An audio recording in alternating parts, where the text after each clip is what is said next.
And like most things human, it seemingly contradicts already established thought patterns we hold about who and what we are.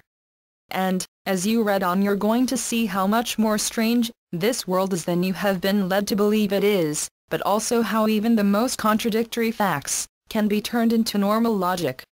We know the truth. Reagan gasps, in our obsession with antagonisms of the moment, we often forget how much unites all the members of humanity. Perhaps we need some outside, universal threat to make us recognize this common bond.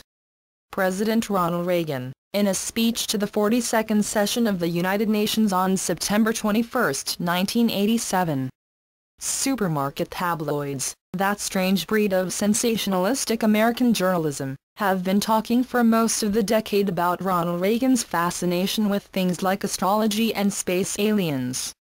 Little attention was paid to the matter. After all, the stuff was printed in the tabloids and nobody sane is supposed to believe in them. Yet truth is becoming stranger than fiction in the case of Ronald Wilson Reagan, and some of his more curious remarks. For starters, he was the first president of the United States to talk about the possibility of an alien invasion from outer space, and he has done so not once or twice, but in 3 speeches. Reagan is also the only president who admitted, in a 1984 presidential debate against Walter Mondale, to having philosophical discussions about Armageddon in the White House, with some rather well-known fundamentalist preachers. And then there was the explosion about astrology in the White House, triggered by Don Regan's disclosures that Nancy had often consulted astrologers to arrange for appointments with the president. Everyone knows the details by now, and when asked to comment, Marcello Gualippi, a well-known astrologer and host of a psychic radio and TV talk show in Detroit, stated, "It is very clear to me that the politicians in Washington have their psychics and astrologers," he stated, "at least some of them do. Furthermore," continued Marcello, "there is evidence that the Reagans have used astrology for a long time if we consider that he was sworn in at midnight as governor of California, based on astrology." The media was having a field day with horoscopes at the White House when Reagan talked about the possibility of Earth uniting against a threat by a power from outer space. Although the idea wasn't new for the president, as we shall soon see, this time everybody paid attention. More as a joke than a serious thought, however. The AP story on the speech, for example, had the headline, "Reagan follows astrological flap with comment on space invaders." There might be a deeper reason for Reagan's apparent interest in the idea of an alien threat.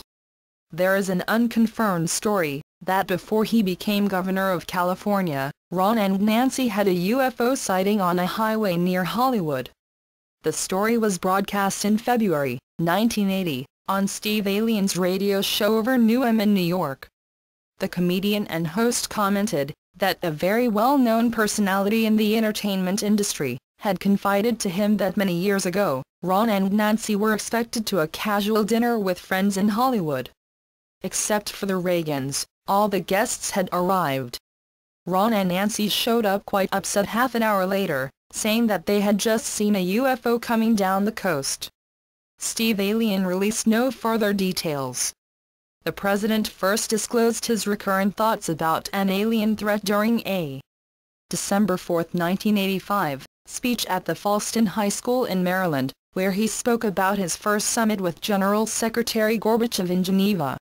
According to a White House transcript, Reagan remarked that during his 5-hour private discussions with Gorbachev, he told Gorbachev to think how easy his task and mine might be in these meetings that we held if suddenly there was a threat to this world, from some other species, from another planet outside in the universe. We'd forget all the little local differences that we have between our countries, except for one headline or two. People didn't pay much attention. Not then and not later, when Gorbachev himself confirmed the conversation in Geneva, during an important speech on February 17, 1987, in the Grand Kremlin Palace in Moscow, to the Central Committee of the USSR's Communist Party. Not a high school in Maryland, precisely. There, buried on page 7A of the Soviet Life supplement, was the following statement at our meeting in Geneva. The U.S. President said that if the Earth faced an invasion by extraterrestrials, the United States and the Soviet Union would join forces to repel such an invasion. I shall not dispute the hypothesis, though I think it's early yet to worry about such an intrusion. Notice that Gorbachev doesn't say this is an incredible proposition, he just says that it's too early to worry about it. If Gorbachev elevated the theme from a high school to the Kremlin, Reagan upped the stakes again by including the alien threat, again, not in a domestic speech but to a full session of the General Assembly of the United Nations. Towards the end of his speech, to the 42nd session on September 21, 1987, the President said that, in our obsession with antagonisms of the moment, we often forget how much unites all the members of humanity. Perhaps we need some outside, universal threat to make us recognize this common bond. I occasionally think, continued Reagan, how quickly our differences worldwide would vanish if we were facing an alien threat from outside this world. And yet, I ask, here comes the clincher, is not an alien force already among us? The President then tried to retreat from the last bold statement by posing a second question: what could be more alien to the universal aspirations of our peoples than war and the threat of war?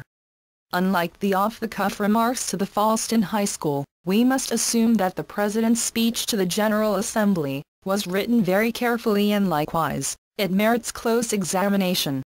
Ronald Reagan had stated in the past that he thought often about this issue, yet nobody seemed to be paying attention.